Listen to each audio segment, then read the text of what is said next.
सोकर उठने से लेकर अभी तक ना जाने कितने जिलों में कितनी हत्याएं हो चुकी हैं। मुजफ्फरपुर की एक घटना मेरे संज्ञान में है कि वहां पर गोली मार दी गई। क्या मुख्यमंत्री जी के पास बिहार के किसानों का कोई समाधान है? बक्सर में किसान 100-125 दिनों से बैठे हुए हैं।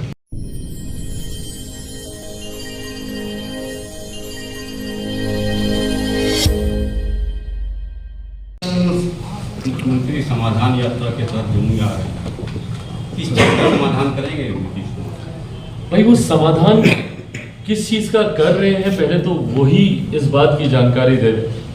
मेरे मुख्यमंत्री जब समाधान यात्रा पर निकले हैं तो उनसे अपेक्षा है कि बिहार के जितने ज्वलंत विषय हैं उसका पहले समाधान वो निकालें। जब मैं ज्वलंत विषयों की मैं बात कर रहा हूँ, मैं उनकी पार्टी के अंतर्कलह की बात नहीं कर रहा, मैं उनके गठबंधन में विरोधाभासों की मैं बात नहीं कर रहा। मैं बात कर रहा हूँ बिहार के युवाओं की, बिहार के किसानों की, आम बिहारियों की। आम बिहारी आज की तारीख में सबसे ज्यादा अगर परेशान है तो बढ़ते अपराध को लेकर। आज सुबह हम लोग के सोकर उठने से लेकर अभी तक ना जाने कितने जिलों में कितनी हत्याएं हो चुकी हैं। मुजफ्फरपुर की एक घटना मेरे संज्ञान में है कि वहां पर गोली मार दी गई। एक और जिले की घटना है नवादा की या कहाँ की, वहां पर एक युवक को गोली मार दी गई। तो हम लोग जब तक सोकर अपने दिनचर्या के कामों को पूरा करते हैं तब तक बिहार के कितने लोग हैं जिनको मौत के घाट उतार दिया जाता है। क्या इसका कोई समाधान मुख्यमंत्री नीतीश कुमार जी के पास है? क्या मुख्यमंत्री जी के पास बिहार के किसानों का कोई समाधान है? बक्सर में किसान 100-125 दिनों से बैठे हुए हैं।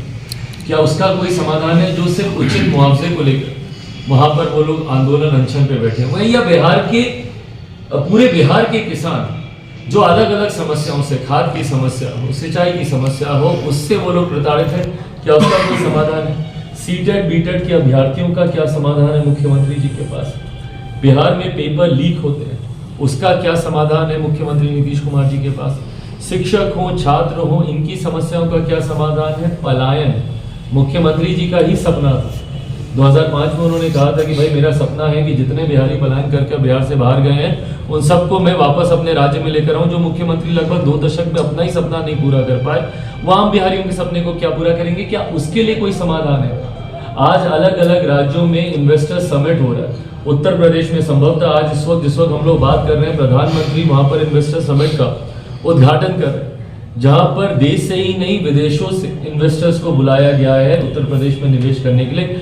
आखिरी बार मेरे मुख्यमंत्री ने बिहार में कब ऐसे निवेशकों को बुलाया था या कोई ऐसा समिट किया था जिसमें आकर उनको विश्वास दिलाया गया हो कि भैया आप आइए हमारे राज्य में, आप निवेश कीजिए, आपको ईज ऑफ बिजनेस दिया जाएगा, सिंगल विंडो क्लियरेंसेज आपको मुहैया कराए जाएंगे या सुविधाएं आपको दी जाएंगी ताकि आपका निवेश यहाँ पे सुरक्षित रहे।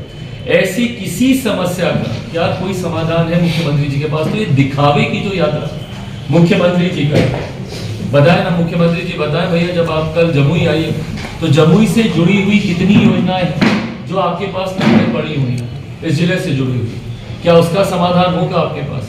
भाई जो मुख्यमंत्री केंद्र की योजनाओं को धरातल पर उतरने नहीं देते, कोई भूल सकता भैया केंद्रीय विद्यालय के लिए हम लोगों को कितना संघर्ष करना पड़ा?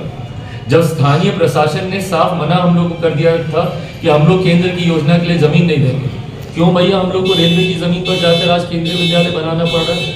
तो कहीं ना कहीं ये दर्शाता है कि भैया मुख्यमंत्री जी का एक उदासीन रवैया रहता है। और इसीलिए जब ये लोग मांग करते हैं भैया विशेष राज्य के दर्जे की आंकड़े आप लोग निकाल के देख लीजिए, आंकड़े निकाल के देख लीजिए कि भैया केंद्र सरकार की योजनाएं कितनी धरातल पर उतरती हैं।